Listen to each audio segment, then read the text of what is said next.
You're listening to Speaking Stellar Girl with Teri an interview series that inspires women to live their most stellar life. Teri is the co-founder of the Stellar Girl movement, and she is sitting down with women all over the world to hear about the key moments in their lives and how they live boldly, compassionately, and ultimately became a stellar girl. Welcome to Speaking Stellar Girl. I'm your host, Teri, and I'm thrilled to have Sara Colletti joining me today. Hello, I'm so happy to be here. I'm thrilled. We're so excited to learn all about you and all of your businesses. But we did start your health journey, and you've been in the wellness space for over 8 years. Sara's been helping clients change their mindset, love their bodies, and practice progressive movement. Sara has studied in the fields of kinesiology, biomechanics, and genetics, energetics. There we go. Got that one, which led her to a career as a personal trainer. She successfully founded a concierge fitness company, and I can't wait to learn all about that. She's going to help us and inspire us to begin 2022 with fresh habits and a stellar girl mindset. So welcome, Sara. Thank you so much for joining us today. Yes, thank you. I'm so excited to be here in my own living room, but here in general. Exactly. And that balance ball, the stability ball, is very important. Yep. Do you sit on it at your desk when you work? I wish I did. My table's too high. Too high. Ugh. Yeah. I know. I rolled around on that thing. I tried to make it into a desk, but you keep slipping off. We need a more stable core. Yeah. Okay. So let's talk about your journey and how you got started. And I know you began with studying, which led you to this path into personal training, and you're very passionate about it and your energy is infectious. So tell us how you got started. Well, for one, when you said 8 years, it was like, it feels like it's been a snap. Like it's been so quick. I can't believe I've been in this field for that long, but it is like totally where I'm supposed to be. But prior, I worked in title insurance. So like the back end when you buy a house. Okay. And so I had like an office life for a while. It was easy. It was kind of in my family. So I went for it. Every time someone called, I got up and told them somebody was on the phone for them instead of using the intercom. Or if I had to scan documents, I would wall sit. And at one point, my manager got mad at me and she was like, stop wall sitting. And I'm in heels and a pencil skirt. But I was like, no one's here. It's okay. But yeah. I grew up dancing, playing sports, like running track, tennis. But then I love moving. I can't sit still for the life of me. So me and my girlfriend started going to the gym. We would walk to a yoga class because I really growing up in school, like even training for track or tennis, you didn't strength train like the guys did, but like you really didn't spend much time in the gym. So I didn't have much predisposition to it. So with my girls, we would walk to the gym, take a yoga class, and then walk home. And then I would run to the gym, take that yoga class, we would walk home. Then I would go to an extra class. It just kept building. Mm-hmm. And it's ironic, to be honest, because the gym I used to go to, the trainers weren't the most enthused people, but I just would see the group fitness instructors and they would be like decked out with their nails, their cute hair, their eyelashes. And I'm like, oh my God, I want to be that. They look so happy. It looks so fun. It's fun to teach a group. A group. And that was what first got me into fitness. And when I went to school for personal training, I just needed to learn all the foundations. I knew how to paint well. I could do your hair from beauty school, but I really didn't have any background there. So that brought me to personal training first, which is my favorite. Like I love both. Like I don't want to live without either one. Okay. But there's something about working with someone, changing their life. And just like one of my clients, he sings in a chorus concert. Okay. So, and he's in his 70s. I've been following him around the Hamptons, going to all his chorus concerts for like going on 6 years now, which is wild. They become your friends. And like family, like him and his wife, they're like my aunt and uncles, So that's what going to school, movement is what really got me here. And then what kept me here was just my love for it. Because I was kind of in limbo of, I'm not sure what I want to do, but I know that I loved. The second I left work, I exercised 24/7. And it is so important to move, and we forget that people, they get on their routine, their habits, or they're at the desk job, and it's like, okay, I set a timer every 90 minutes. If I'm on my computer editing or whatever I'm doing, I'm like, I'm going to run the stairs like 20 times just to get like that blood pumping and get that energy flowing. And so I love that you're doing wall sits and stilettos and a pencil skirt. Oh my God. That's a great story. I loved it. And it's so funny because when I worked just at a computer, I would come home exhausted, wanting to like sit. I now train, depends on the day and the season out here, because we're very seasonal, like 6 to 10 people a day, depending. That's a lot. I still want to work out after. So there's something about knowing like what your body wants to do or what you're meant to do that I should be like tapped out. Not wanting to move, but I still want to have what brought me here, my passion for movement. Absolutely. Do you when you train, you said, could be 6 to 10 clients a day. Are some of them like two in an hour or 3 an hour, like groups? Are they all one-on-one? So right now, one-on-one. I have one couple that I train, but to be honest, you'll get the most out of it if it's for you. Yeah. That's a little bit of a struggle I have for classes. Like in the summer, I do a lot of like bachelorette parties, which are the most fun. Sometimes they show up drunk and I love it. So like, I love big groups like that. But in the sense of personal training, you'll get the biggest bang for your buck if it's for you, because it's all about that. But I do a mix of everything. But this time of the year, winter time, seasonal place, more one-on-one. So you specialize in, you do HIIT, you do lifting, you do yoga, you do Pilates, you do whatever is in need for the client. You're not just specifically training them, for speed training for the marathon, but you probably do that as well. So do you have is there some that you do more than others, or is it just a mixed bowl? First and foremost, functional training. I feel like if it's not going to help you live your life better, that's what my goal is, to make everything better or easier. But I have trained people for marathons. I train people for skiing. I don't teach yoga, but I do teach a lot of mobility and stretching, and I've used yoga moves, but I'm not yoga certified. But basically, abs and glutes are with everyone. Of course. Best things for everyone, but it's more for like whatever the goal is. I do have right now an older population of clients. So a lot is making sure that they're mobile. They could pick anything up. They could put anything down. They could reach to any cabinet pain-free. Right. So it's also with my groups, like over the summer, girls just want to build their butts or want to stay lean for their big bikinis. So it just really goes with the person. But first and foremost, functional training. And I love circuits. I feel like for the most part, you'll get a circuit. There you go. Because then you get your whole body is complete in that one particular workout. So so this concierge fitness company, which is the Hampton Wellness on Wheels, where you have a van and it's full of equipment and you go to their house. So they don't have to go to a gym. They don't come to your gym. You physically go to them, which was one of the reasons why I fell in love with you and your company, was because that's what I did. I had a Jeep, I filled it with tons of equipment, and I went to people's houses who didn't want to leave their basements, or they were between pickups with their kids. They only had like 50 minutes to get it in. I lugged all the equipment in, no problem, happy to, right? And then you always have to schedule your driving time between. But for me, like, you're in their home, they're comfortable, they can wear what they want. They don't have to dress up to go to the gym. That's like the best. So I love the name, first of all, Hampton on Wheels. It kind of, it's very catchy. So, and that's what you do. You go out and you have this concierge personal training. Have you done any marketing? Like, how do people know about you? So since the Hamptons is small and I have this van with my logo, I also have my phone number on it. So and my website. So I get a lot of, I saw your van today. Also, word of mouth. Yeah. When I moved out here, so Hamptons Wellness turned 5 last summer. Congratulations. Thank you. And I moved out here the summer prior to that, or the fall prior. So I had 1 full year before I started it. So when I was teaching at all different studios out here, so I just didn't know where I wanted my company one day, because I wanted a studio, just like almost every group fitness instructor, you want your own studio.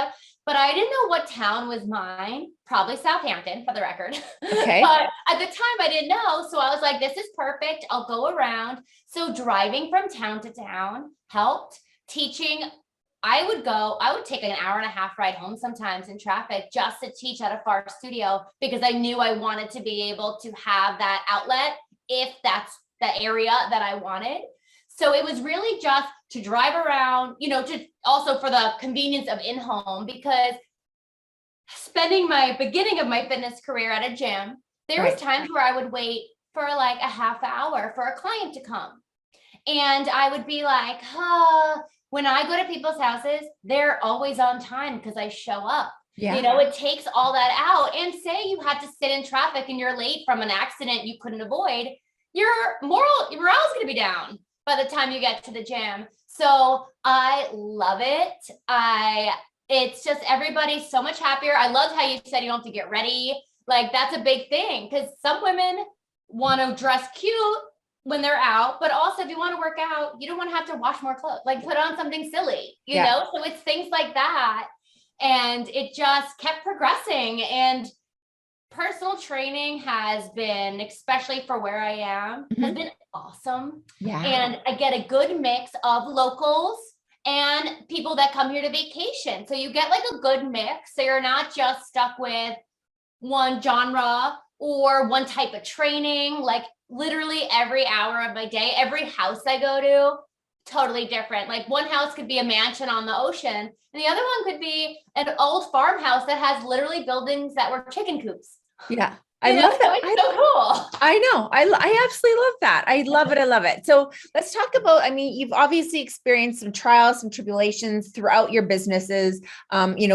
Let's talk about if you've had any of those and how you got past that and moved to the successful career. I think a lot of it is just swallowing your pride, ego, whichever one, and just saying, try it. Before I started, it was a lot of like, I don't know, I'm new, like to the area, like I'm not sure. And then one day, one of my clients just said, do it. You have it. I had gyms fighting over me. He's like, why are you working for them?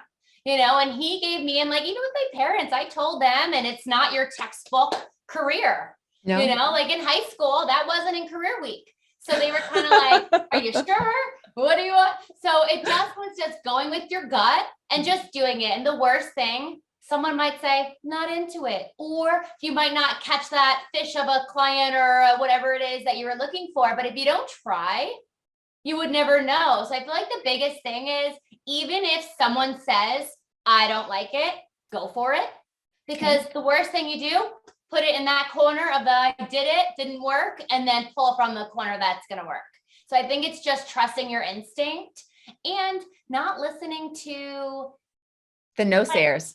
Yeah. Like, yes, no one in my family has done this before, but like no one in my family loves their job as much as me. So. I can tell. Oh my gosh. Like, I feel like I'm with the Energizer Bunny. Like, you give me a second wind to my day. I'm like, I'm done. I'm halfway done my workday. I'm like, okay, I can do this. I can do this. If Sarah's training 8 to 10 clients a day, I have a lot left in me. That's for sure. So let's talk about the differences between your two companies, because you have the Hamptons Wellness on wheels, and then you also have the Lift.Sweat. So let's talk about the differences. Yeah. So Hamptons Wellness on Wheels was my first baby. And prior to COVID, I wanted to have more of an online presence because I just wanted to be able to train a little from home. Working from home was never a thing most of us have done, obviously, prior to COVID. But with fitness, I did have one client actually who I did train virtually. She was in college, but for the most part, you showed up. You showed up to a studio or a house. So once COVID came, we were like, finally, my boyfriend and I, he does this with me. And it was just like, we could teach online. Yes. So we just created our online brand, which is Lift Sweat. And a lot of women that I used to teach at my studio, at the studio I worked at, they were kind of emailing me, texting me like, are you going to teach? What are you going to do? Like, what are we going to do? And I started doing the freebies on Instagram. And right away I had some women that were a little older that really were like, I don't have Instagram. And I said, you know what? I'll figure it out. And I started my online platform very early on. and have just been, it's growing, but Yep. it's not as much as my personal training business. But one other thing I feel like every business owner should know, what your niche is or what you start with, know that that's like your heart first. Like for me, personal training business was mine. But then when I teach group fitness, it's not as big, but I'm full-time everywhere else. So it's like, part of me is like, oh, I want it to be bigger. The other part of me is like, you're a trainer. Yeah. You know, like you make 6-week programs for people to, you know, so it's different. So it's like knowing yourself. Yes. But look what happened throughout COVID. Most of us personal trainers. We had to reinvent ourselves somehow and find a new way to work and make money and be successful. And you're like, I'm not gonna, you know, maybe I can't go to people's homes. I'm going to do this virtually, have your YouTube presence, have a website, have, you know, a Facebook, you know, group that, you know, said, okay, I'm going to get up and I'm going to take Sarah's class. Like, and then there's a community within that. And then that also builds and grows. And that's just, I mean, it's incredible, like what you're doing in that area. And I'm so glad that you are there. Do you have any advice? I mean, I don't like to talk about New Year's resolutions because for me, my lifestyle, like we talk about at Stellar Girl with Stellar Girl Strong, like we have that mindset, that mentality of always including a healthy lifestyle into your daily life. You know, a healthy habit, whether it's the way you eat and exercise, because I believe there needs to be a balance of both, right? So for people who say like, okay, 2022, January 1st, I'm going to cut this, lose that, try this. Like, don't you think it's more of it's a lifestyle? Mine did not happen overnight. One of my friends, her mom, the reason this healthy monster was created, her mother went to a nutritionist, and I would go to her house, raid her snack cabinet, just like every teenager would do. And her mom started to have healthier snacks and they were delicious. And I never got a stomach ache. So I started, and then I remember literally on their little island in their kitchen, talking to me about coconut oil. Okay. And one of my girlfriends that was there was like writing notes down, like, oh, this is cool. And I was like, okay, it's cool. I have used coconut oil for my lotion for like the last decade. Mm-hmm. I would say I bake with it, but I'm a horrible baker. So what I have tried, I baked with it, but like I literally wear it every day. So it's just taking those little moments of acknowledging like that works for me. That felt good for me. And just keep going with it. And also like a little bit of movement a day. Like how I said, like how I got started with fitness. I would walk to the gym, take a class, walk, take 2, you know, it just built. And then I became comfortable because a lot of it's just getting your confidence up. Mm-hmm. But I know for myself, I suffer from major digestion issues. So eating healthy, like I grew up with a stomach ache. If you ask any of my friends that I've been friends with since like elementary school, I always was that kid with the stomach ache. Okay. But I ate things that weren't good for me. Now, I never have a bellyache unless I'm like really bad and I know what the culprit is, right? You know, and I knew I shouldn't have had that because it just doesn't react for me. So it's really just acknowledging those like moments of that felt good. I liked that, and just doing it again. One thing I do love, which I do read these in class. Please I bought these on a whim on Amazon. Okay. This is like all this stuff for class. Okay. But they're these law of attraction card deck. Okay. And they have like little sayings, little passages, and they just make you think of I love it. Like the one I read today in class was just about creativity and how you manifest your own basically ideas. But it was so cool because sometimes I'll read one of these and it makes me think of another healthy thing to do or work thing to do. But just like finding things that make you happy and you know that like that it brings you to another idea. Right. You know, like that walk with your girlfriends might make you think maybe next week it's a run with my girlfriends, you know, something that's always going to build really.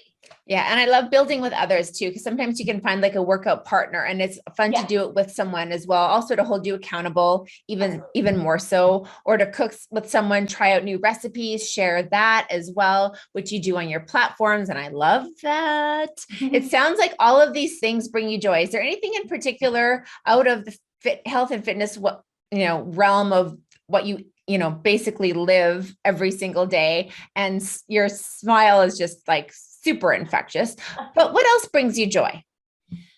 Probably just relationships in general. like with my girlfriends, with my family, with my boyfriend or clients, just like time spent together with people. I would say more of like I'm an event person. You're an Like experienced person. Experience. Yeah. Like for instance, this past weekend, I saw my family for the first time since COVID for Christmas because of also alternating boyfriend holidays besides the illness. But it was the first time. And like, I flew out of there like a butterfly. Like it was just, you know, and things like dinners with girlfriends or dinner, you know, whatever it is, or hikes with my boyfriend, just more so experiences with people I love. Yes, of course, that human connection, that social connection that everyone has been missing, especially these past few years. So, and I see it's all, you know, everything's changing always, you know, we're all evolving, we're all changing, but that human connection, that hug, that time spent is just precious, and moments and making memories and taking those memories with you. I love that. I absolutely love that. So, you know, let's talk about how we can better champion, you know, women, because Stellar Girl is all about inspiring, champion, and supporting other businesses, other women, having people like you, having people like someone who just started a beauty brand, like someone who they're just, you know, they're right there, and, you know, and really celebrating and supporting them. Yeah. So I have a few things for this one. Well, one of my girlfriends, she worked, it wasn't for Mary Kay, but one of those makeup companies that you like buy from on like a subscription. She started one. I bought her products forever. She worked at a boutique. I bought it. She moved here. I bought it. So things like that, like whatever you're into and you tell me and you're excited about it, I'll try it. Yeah. One thing that I love ever since COVID, my girlfriends from high school, who as now I'm 32, about to be 33 next month. So high school was a long time ago, and we just moved apart, you know, grew apart a little, but with COVID, every single Thursday, we missed a few, but not many. Okay. Since it all started, we have a workout together and then we drink wine after. It is like the most fun thing. And if you put us in a lineup, we all couldn't be any more different. Okay. We love each other. Yeah. Like it's the most fun thing. Another thing I do for any woman that's close to me, family or friends, I'm prenatal certified, which is one of my favorite certifications. And if you're expecting, I gift you free prenatal training. And I will do postnatal as well once you're done. Usually they fizzle out, you know, after a certain point because the baby is a lot of work. But it is probably like my favorite gift to any woman I've met so far since I've started this, because it is such an exciting time for them. And like, I'm just part of it. Yeah. You know? So that's just like a gift I give to ladies I know. I absolutely love that. That is so Stellar Girl, giving back and doing what you love in the meantime. Like that is just, that's what we're all about here. And thank you so much for joining us today and hearing all about your incredible businesses. We can find Sara at lift.sweat on Instagram and Hamptons Wellness on Wheels, which we will tag everywhere. So for people who are not, can't see us, which they all should, because they have to see your energy through this screen. It's absolutely awesome. And I really appreciate you being with us and telling your story. And I can't wait to do a live with you. Maybe we should do a live workout for all of our Stellar girls. Totally down. Yeah, you're in. Yeah. Well, have a great rest of your day. And thank you again. Yes. Thank you so much. Thanks for tuning in to today's episode. Make sure you subscribe to our YouTube channel and hit that bell icon to be notified of new episodes. To learn more about the Stellar Girl movement, please visit us at stellargirl.com.